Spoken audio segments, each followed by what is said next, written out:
हाँ भाई, जरा एक क्वेश्चन देखो क्या कहता है। 92 यूरेनियम 232 के 6 से उत्सर्जित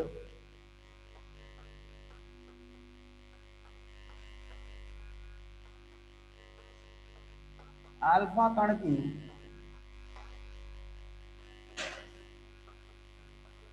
गतिज ऊर्जा ज्ञात करो। वो कहता है कि जो 92 यूरेनियम 232 है, M of 232.037 AM, M of T L thorium 228.028 AM और एम ऑफ एल्फा 4.002 AM। इसलिए क्या दे रखा है हमें, दे रखा है 92 यूरेनियम 232 के 6 से उत्सर्जित अल्फा कण की गतिज ऊर्जा ज्ञात करो। हमें अल्फा पार्टिकल की गतिज ऊर्जा चाहिए, ई अल्फा का वैल्यू चाहिए। सबसे पहले अपन क्या करेंगे, क्यू का वैल्यू निकालेंगे। क्यू क्या है अपने पास, विखंडन।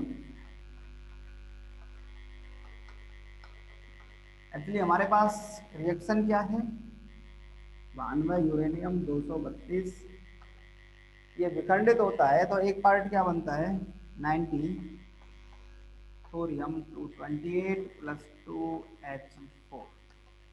तो अपन क्या करेंगे, सबसे पहले उसके लिए Q का वैल्यू फाइंड आउट करेंगे। हैं, Q क्या था अपने पास, mx minus plus M alpha C square.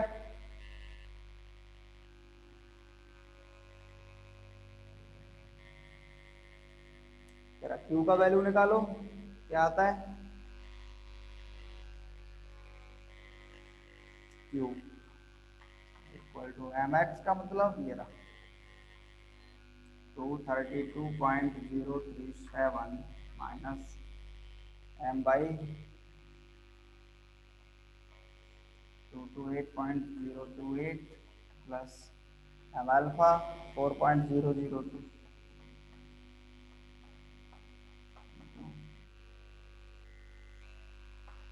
3 into 10⁸। और Q का जो वैल्यू आएगा ये किस में आएगा, मेगा इलेक्ट्रॉन वोल्ट में। वैल्यू आता है लगभग अप्रोक्सीमेट 6.502 मेगा इलेक्ट्रॉन। फिर अपन किसका वैल्यू निकालेंगे, ई अल्फा का। ई अल्फा का वैल्यू क्या होता है, Q ए अपॉन ए माइनस 4। हाँ, ए माइनस 4 अपॉन ए माइनस 4 अपॉन ए, वैल्यू है अपने पास Q 232.037 माइनस 4 अपॉन, आपके पास क्या मिल जाएगा, ई अल्फा। ठीक है, आप लोग सॉल्व कर सकते हैं, आपको आंसर। फिर अपन आगे बात करते हैं, ये सिंपल सा न्यूमेरिकल एग्जाम में पूछा जाता है, सॉल्व कर। फिर अपन आगे बात करते हैं अल्फा कण की परास के बारे में, रेंज ऑफ अल्फा पार्टिकल।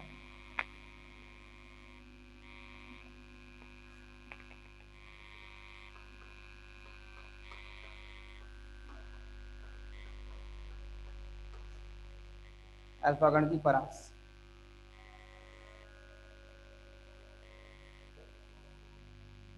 देखो दो बात है। वो क्या कहता है, अल्फा कण की परास का दो मीनिंग है। एक बात, अल्फा कण द्वारा बिना टक्कर के माध्यम या फिर गैस में तय दूरी क्या कहलाती है? अल्फा कण की परास कहलाती है। अच्छा, इसकी एक दूसरी परिभाषा भी होती है, एक दूसरी डेफिनेशन और होती है अल्फा कण की परास की। वो क्या कहता है? अल्फा कण की ऊर्जा गैस के, अगर मान लो अल्फा पार्टिकल की जो ऊर्जा है गैस के परमाणुओं की आयनीकरण ऊर्जा से कम होने से पूर्व, मीन्स अगर अल्फा कण की ऊर्जा गैस के परमाणुओं की आयनीकरण ऊर्जा से कम होने से पूर्व अल्फा कण द्वारा तय जो दूरी है वो क्या कहलाती है? अल्फा कण की परास कहलाती है।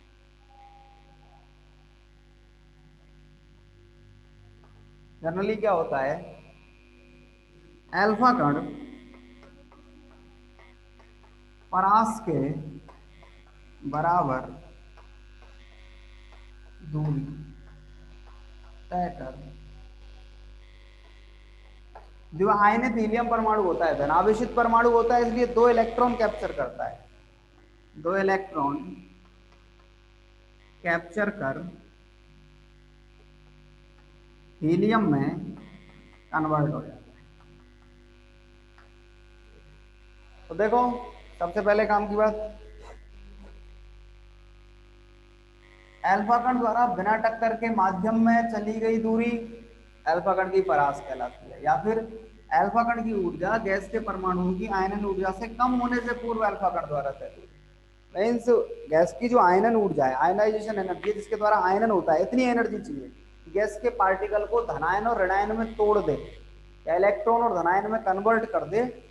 तब तक अगर एनर्जी है उसके पास, तब तक तो वो गति करेगा, और उसके बाद क्या हो जाएगा? रुक जाएगा। तो वो डिस्टेंस एक्चुअली होता क्या है, अल्फा कण परास के बराबर दूरी तय करके क्या करता है?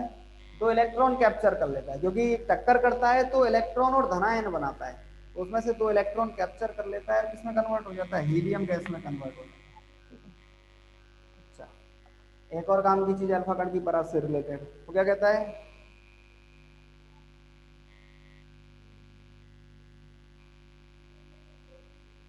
गैस के आयनन में, गैस का क्या होता है? आयनन होता है।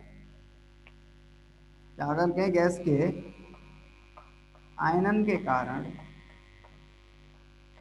अल्फा कण की ऊर्जा में कमी होती है, और उस कमी को एक प्रभाव नाम देते हैं, उसको अपन कहते हैं विचरण प्रभाव। तो अपन क्या कहते हैं? विचरण प्रभाव। गैस के आयनन के कारण अल्फा कण की ऊर्जा में जो कमी होती है उसको अपन क्या कहते हैं? वो विचरण प्रभाव कहलाता है।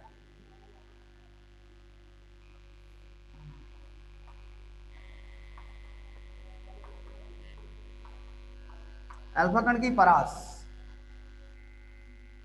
आर ये प्रोपोर्शनल होता है ई की पावर 1/, ई क्या होता है?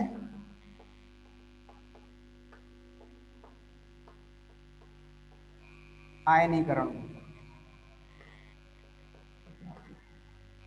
और जब इसको थोड़ा सा सॉल्व करके लिखते हैं तो अपन लिखते हैं R इक्वल टू 0.313। ये अल्फा कण की क्या होती है? परास होती है। जरा देखो एक बार की इसको, फिर अपन इसी से रिलेटेड गाइगर और नटल का एक नियम पढ़ेंगे।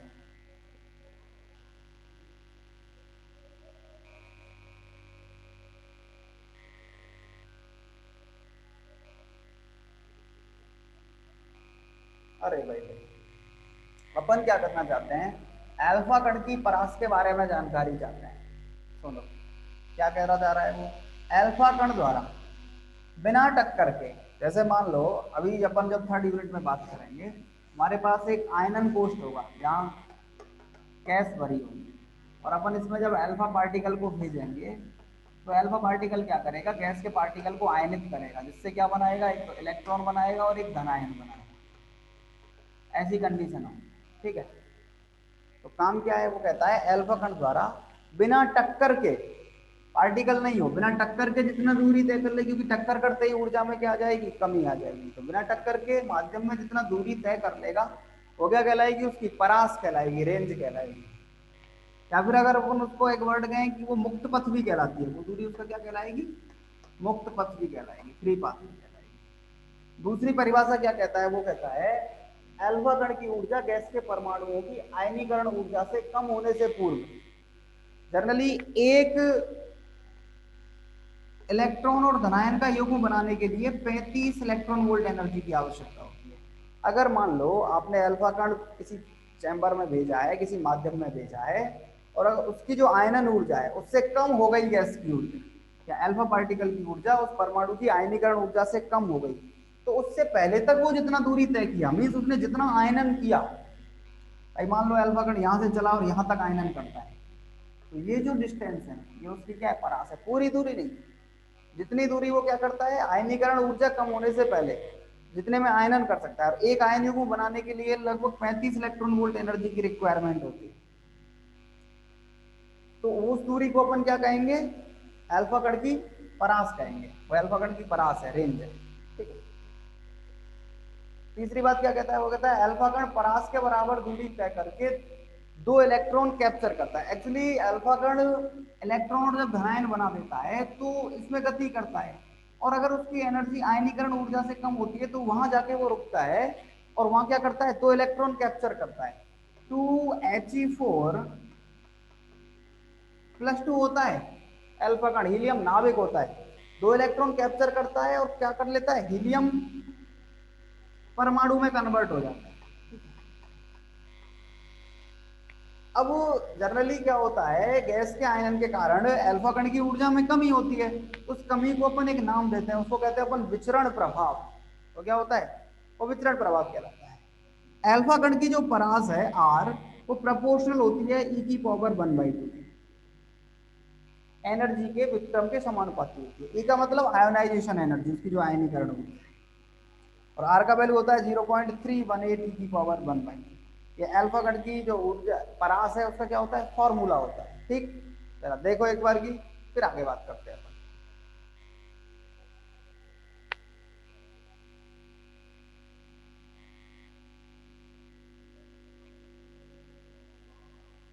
आगे बात करें, सुनो जरा एक बार। एक गाइगर और नटल जो साइंटिस्ट है, उनका जरा एक नियम है, उसने क्या किया है, उसने रेडियो एक्टिव श्रेणियों के साथ लॉग लैम्बडा और लॉग आर में ग्राफ खींचे। जरा सुनो, गाइगर एवं नटल ने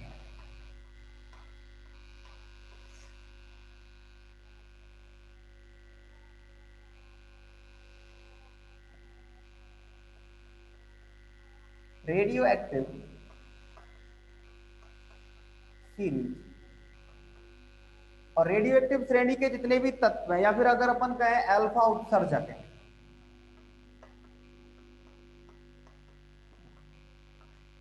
जैसे आपके पास यूरेनियम श्रेणी होता है, थोरियम श्रेणी होता है, एक्टिनियम श्रेणी होता है। यूरेनियम मीन्स यूरेनियम और यूरेनियम से रिलेटेड जितने भी पार्टिकल जो रेडियो एक्टिव डिके करते हैं, यूरेनियम श्रेणी। एक होती है थोरियम श्रेणी, एक होती है एक्टिनियम श्रेणी, और ये तीनों की तीनों क्या है, अल्फा उत्सर्जक श्रेणी है। तो गाइगर और नटल ने क्या किया, इन तीनों के बीच में इनके लिए एक तो इनके जो छायांक हैं लॉग लैम्बडा, उनका लॉग लिया, और इनकी इनसे उत्सर्जित अल्फा पार्टिकल की परास लॉग आर, और उन दोनों के बीच में क्या किया, एक ग्राफ मेजर किया, और उस ग्राफ से कुछ रिजल्ट आए उसके पास। उसने देखा कि अगर आप लोग लॉग 10 लैम्बडा, लॉग 10 आर, इनके बीच में क्या करें, ग्राफ।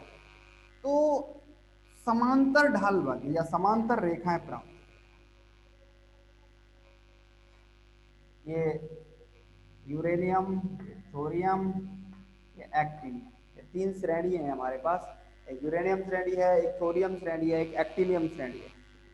इनके अल्फा उत्सर्जक है, अल्फा उत्सर्जन करते हैं, रेडियो एक्टिव डिके होता है, इसलिए लैम्बडा, लॉग लैम्बडा में और लॉग आर के बीच में जब ग्राफ खींचे गए तो हमें अल्फा उत्सर्जक क्या हुए, समांतर रेखाओं के रूप में प्राप्त हुए। और उसके लिए उसने एक फॉर्मूला दिया, वो कहता है कि लॉग लैम्बडा का जो वैल्यू होता है वो a प्लस के बी लॉग आर। उसने उसकी परास और उसके छयांक के बीच में क्या बताया, एक रिलेशन बताया, ठीक है। और वो कहता है यहाँ ए और बी क्या होते हैं, ये कांस्टेंट है।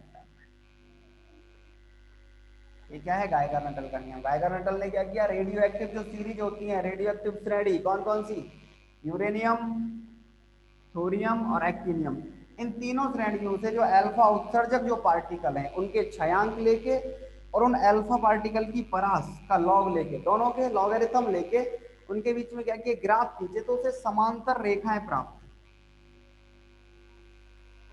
और उसने क्या किया, लॉग लैम्बडा और लॉग आर में एक ग्राफ बनाया, जिसके रिजल्ट ये log lambda is equal to A plus B log R. ये लॉग लैम्बडा में और लॉग आर में क्या एक रिलेशन है, उसकी परास और छयांक में एक रिलेशन है, और ए और बी क्या है उसमें, कांस्टेंट है, ठीक है। ये क्या है, गाइगर नटल का नियम है। जरा देखो एक बार की, फिर अपन आगे बात करते हैं। देखो जरा फटाफट से।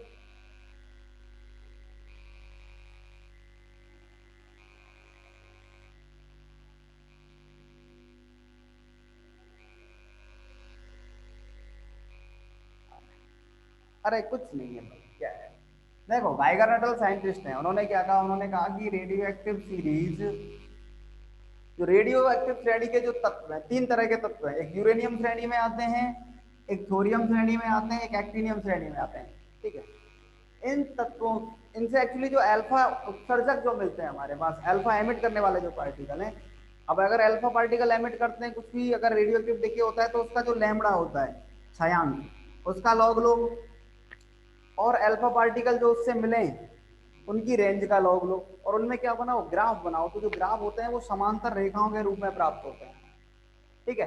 ये जनरली गाइगर नटल ने बताया था ऐसा उसके ग्राफ के थ्रू। और उसने कहा कि लॉग लैम्बडा में या कहें उसके छयांक में और उसकी परास में जो रिलेशन होता है उसको इस फॉर्मूले से दिया, log lambda equal to A plus के बी लॉग आर। ये क्या होता है, ये गाइगर नटल का नियम होता है, ठीक है। ये सिंपल सी बात, ठीक है। आगे की बातें अपन कल करेंगे, आज के लिए इतना है।